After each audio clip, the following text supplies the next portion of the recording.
Bismillahirrahmanirrahim. Assalamualaikum warahmatullahi wabarakatuh.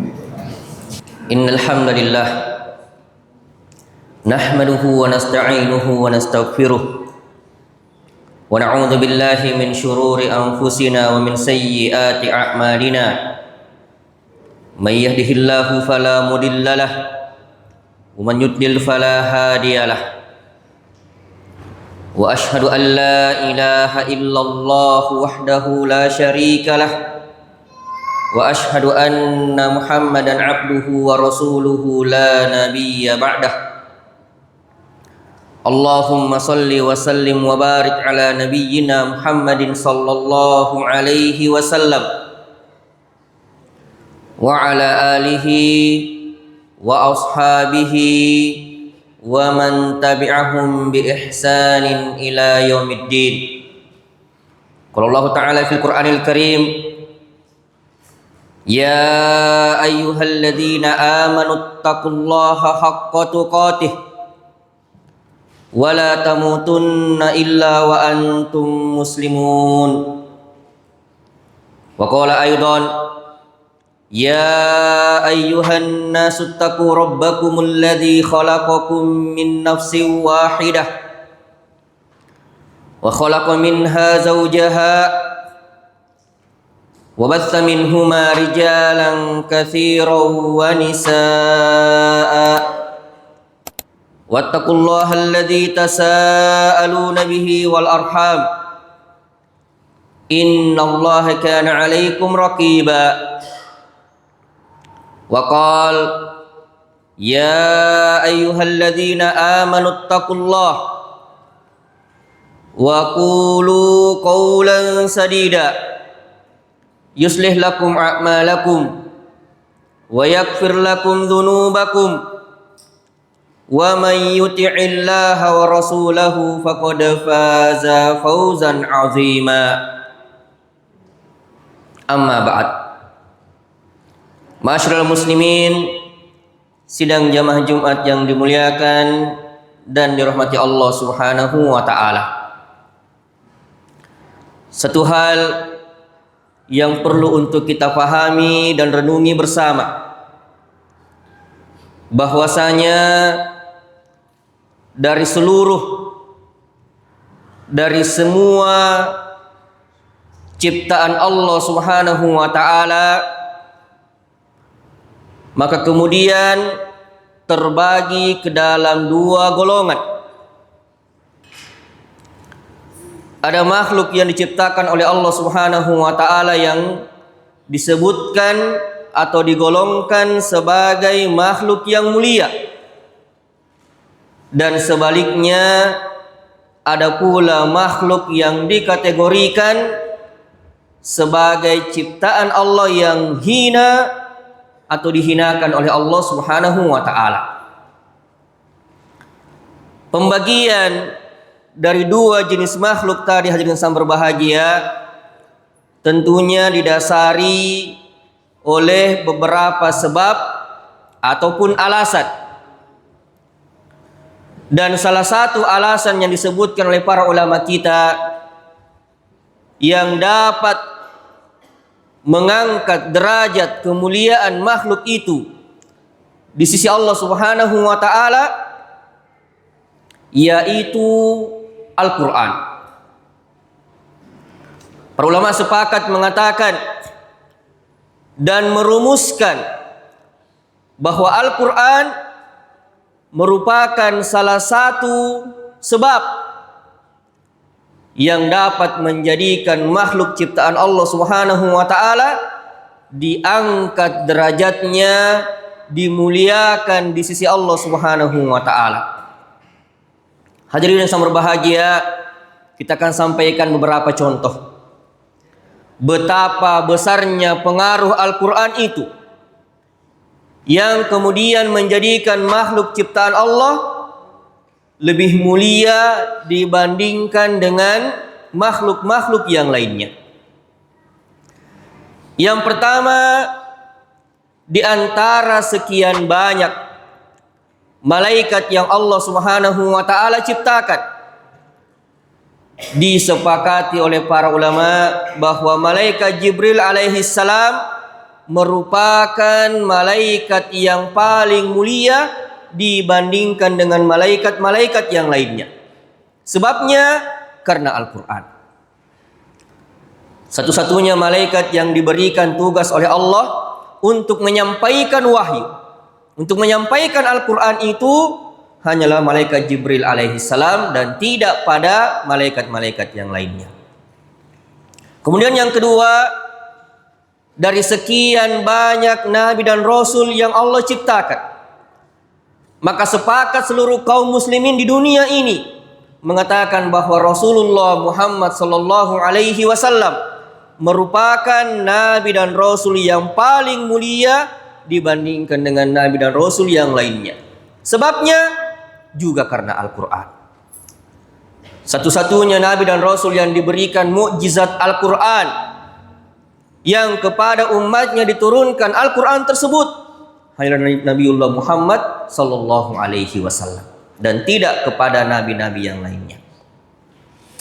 Begitu pula dari 12 bulan yang Allah ciptakan, disebutkan bulan suci Ramadan merupakan bulan yang paling mulia dibandingkan dengan 11 bulan yang lainnya, juga disebabkan karena Al-Quran. Allah Subhanahu wa taala menyebutkan syahrul Ramadan alladzi unzila fihi Al-Quran, karena hanya pada bulan suci Ramadan sajalah Al-Quran itu diturunkan dan tidak pada bulan-bulan yang lainnya. Sehingga Al-Quran memberikan pengaruh dan memberikan dampak pada Ramadan sehingga dimuliakan dibandingkan dengan bulan yang lainnya. Begitu pula malam Lailatul Qadar disebutkan sebagai malam yang penuh dengan kemuliaan, yang ketika seorang hamba beribadah pada malam tersebut itu lebih baik daripada seseorang yang beribadah selama 1000 bulan, juga disebabkan karena Al-Quran. Allah Subhanahu wa taala pertama kali menurunkan Al-Quran yaitu pada malam Lailatul Qadar. Inna anzalnahu fi Lailatul Qadar. Kemudian pada tempat kota Makkah dan kota Madinah disebutkan sebagai tempat yang mulia, tempat yang suci, bahkan Dajjal di akhir zaman kelak tidak akan bisa masuk ke dalam dua kota tersebut.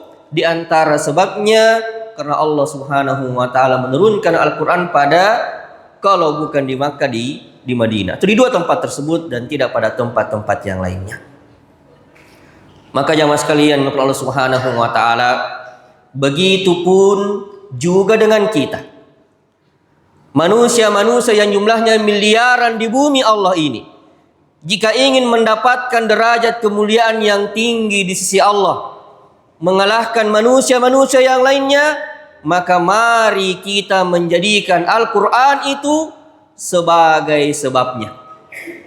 Maka tentunya kita dituntut untuk berusaha meluangkan waktu kita mempelajari Al-Quran, dimulai dari cara membacanya, berusaha memahami isi dan kandungannya, mengamalkan seluruh ajaran yang tercantum dalam Al-Quran, mendonasikan sebagian harta kita untuk mendukung segala program dan pelajaran yang berkaitan dengan Al-Quran dan segala bentuk interaksi lainnya dengan Al-Quran.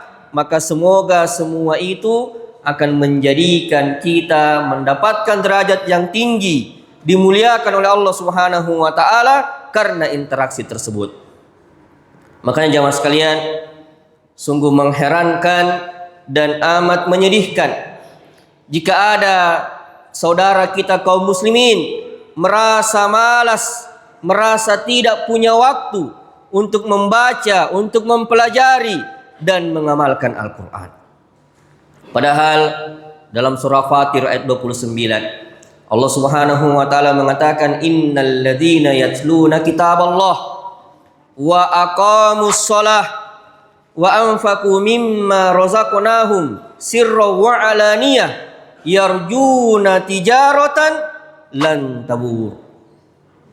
Kata Allah Subhanahu wa taala yang sangat berbahagia, sesungguhnya orang-orang yang senantiasa, yang selalu membaca kitabullah atau membaca Al-Quran dan mendirikan salat dan menginfakkan sebagian harta yang dikaruniakan kepadanya, baik dengan cara sembunyi-sembunyi ataupun terang-terangan infaknya tersebut, kata Allah, ia mengharapkan perniagaan dengan Allah yang dijamin tidak akan mengalami kerugian. Maka ayat ini menjelaskan kepada kita bahwa amalan membaca Al-Quran itu digolongkan sebagai salah satu bentuk perbuatan berdagang dengan Allah, yang mana perdagangan ini dijamin tidak akan pernah mengalami kerugian dan pasti akan mendapatkan keuntungan di akhirat kelak.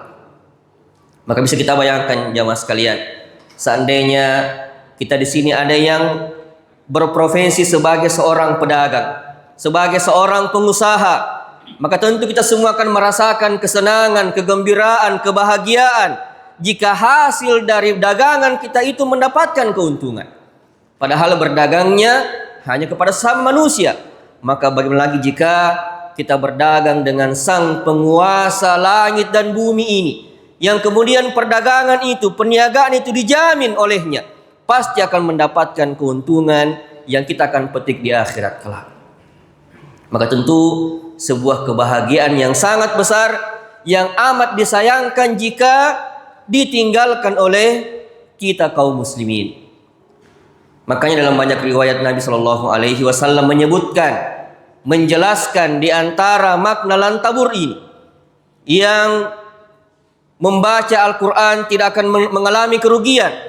Di antaranya kata beliau Shallallahu Alaihi Wasallam, man qara'a harfan min kitabillah falahu bihi hasanah wal hasanatu bi asyri amsalihha la aqulu alif lam mim harfun walakin alifun harfun walamun harfun wa mimun harfun. Kata beliau Shallallahu Alaihi Wasallam, barang siapa yang membaca satu huruf dari Al-Quran, maka baginya satu pahala kebaikan, dan satu kebaikan itu akan dilipat gandakan menjadi 10 pahala kebaikan. Dan beliau melanjutkan, saya tidak mengatakan bahwa alif lam mim itu satu huruf, akan tetapi alif satu huruf, lam satu huruf, dan mim satu huruf. Kebayangkan jamaah sekalian, kalau kita membaca Al-Quran mungkin baru saja menyelesaikan alif lam mim sudah mendapatkan 30 pahala kebaikan. Satu halaman yang berdasarkan hasil riset disebutkan kurang lebih 500 huruf dalam satu halamannya, maka akan mendapatkan 5.000 pahala kebaikan, dan seterusnya dan seterusnya. Dan kemuliaan atau keutamaan yang besar ini tidak didapatkan pada jenis bacaan-bacaan yang lain, kecuali dikhususkan membaca Al-Quran saja. Kemudian yang kedua, kata Nabi Shallallahu Alaihi Wasallam, iqra'ul Qur'ana fa innahu ya'ti yaumal qiyamah syafi'an li ashabihi. Bacalah itu Al-Quran wahai sekalian manusia, karena sesungguhnya pada hari kiamat nanti Al-Quran akan datang sebagai pemberi syafaat bagi sahabat-sahabatnya. Kita semua tentu pernah mendengar peristiwa dahsyat yang akan terjadi pada hari kiamat nanti, ketika bumi dihancurkan, gunung-gunung diletuskan, semua planet dibenturkan, dan alam semesta ini sirna. Maka Al-Quran akan datang atas izin Allah Subhanahu wa Ta'ala untuk memberikan syafaat, memberikan pertolongan bagi siapa? Bagi sahabat-sahabatnya yang semasa hidupnya di dunia ini lisannya selalu basah untuk membaca, mempelajari, dan segala yang berkaitan dengan Al-Quran itu. Kemudian yang terakhir, kata Nabi Shallallahu Alaihi Wasallam, khairukum man ta'allama al-Qur'ana wa 'allamahu. Kata beliau, sebaik-baik kalian manusia adalah mereka-mereka yang mempelajari Al-Quran dan mengajarkannya.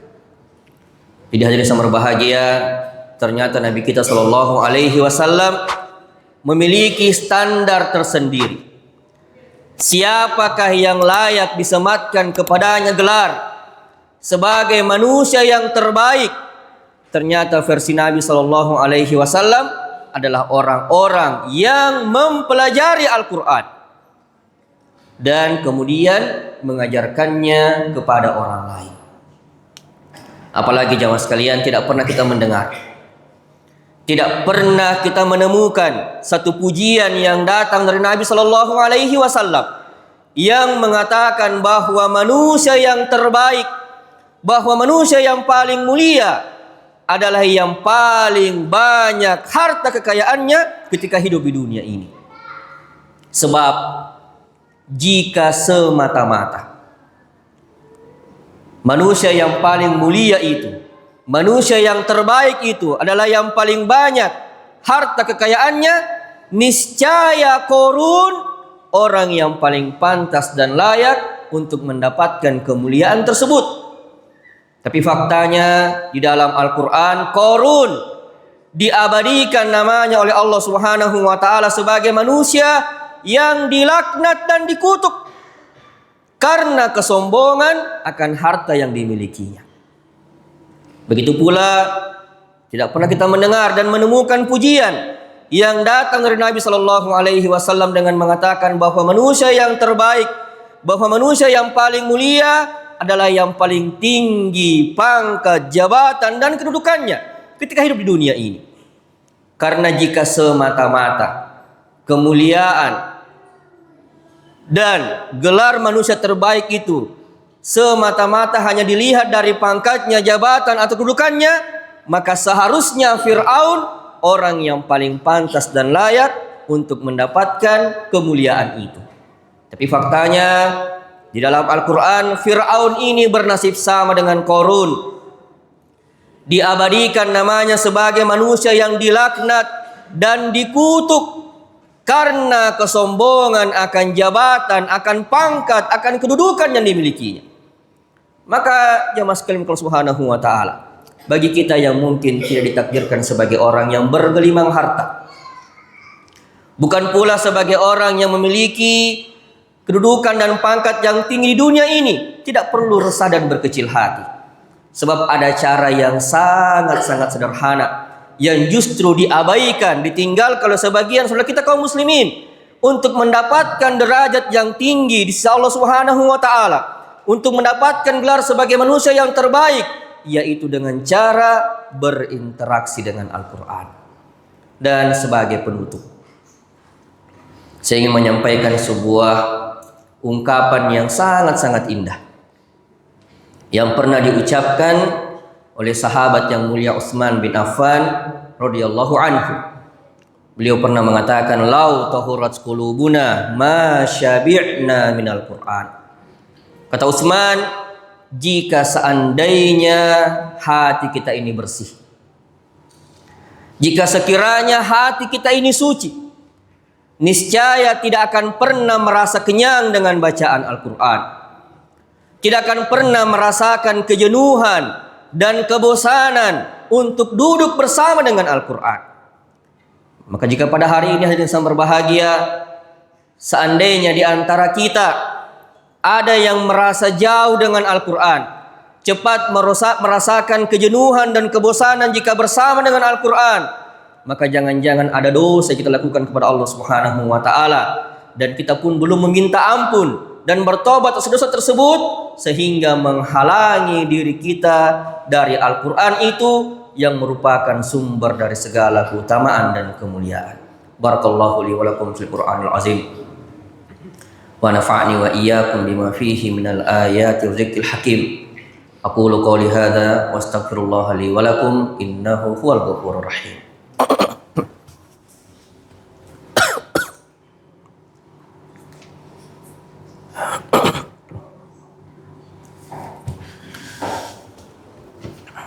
Alhamdulillahi ala ihsanih wa syukru lahu ala taufiqihi wa amtinani, wa ashhadu an la ilaha illallah wahdahu la syarika lahu ta'ziman li sya'nih, wa ashhadu anna Muhammadan abduhu wa rasuluhu ad-da'i ila ridwanih, Allahumma salli wa sallim wa barik ala nabiyyina Muhammadin sallallahu alaihi wasallam wa ala alihi wa ashabihi wa ikhwani. Hadirin yang sangat berbahagia di hadapan Allah Subhanahu wa taala, sebelum khatib mengakhiri, kembali kita mengingatkan untuk senantiasa berusaha meningkatkan kualitas iman dan takwa kita kepada Allah Subhanahu wa taala. Dan di hari yang berkah ini pula kita dianjurkan untuk memperbanyak salawat kepada Rasulullah sallallahu alaihi wasallam. Firman Allah taala, innallaha wa malaikatahu yusholluna 'alan nabi ya ayyuhalladzina amanu shollu 'alaihi wa sallimu taslima. Allahumma sholli 'ala Muhammad wa 'ala ali Muhammad kama shallaita 'ala Ibrahim wa ala ali Ibrahim innaka Hamidum Majid wa barik ala Muhammad wa ala ali Muhammad kama barakta ala Ibrahim wa ala ali Ibrahim innaka Hamidum Majid. Mari kita berdoa kepada Allah Subhanahu wa taala. Allahumma ighfir lil mu'minina wal mu'minat wal muslimina wal muslimat al ahya'i minhum wal amwat innaka sami'un qaribun mujibu da'wati ya qadiyal hajat. Allahumma ighfir lana wa liwalidina warhamhum kama rabbawna sigara. Allahumma arinal haqqa haqqan warzuqna ittiba'ah wa arinal batila batila warzuqna ijtinabah. Rabbana atina min ladunka rahmah wa hayyi lana min amrina rasyada. Rabbana hab lana min azwajina wa dhurriyyatina qurrata a'yun waj'alna lil muttaqina imama. Ya muqallibal qulub tsabbit qulubana ala dinik. Ya musarrifal qulub sarrif qulubana ila ta'atik. Allahumma inna nas'alukal jannah wa ma qarraba ilaiha min qawli wa amal wa na'udzu bika minan nar wa ma qarraba ilaiha min qawli wa amal. Allahumma ansur ikhwanal muslimina fi Palestin. Allahumma ansur ikhwanal mujahidina fi Gaza. Rabbana atina fid dunya hasanah wa fil akhirati hasanah wa qina adzaban nar.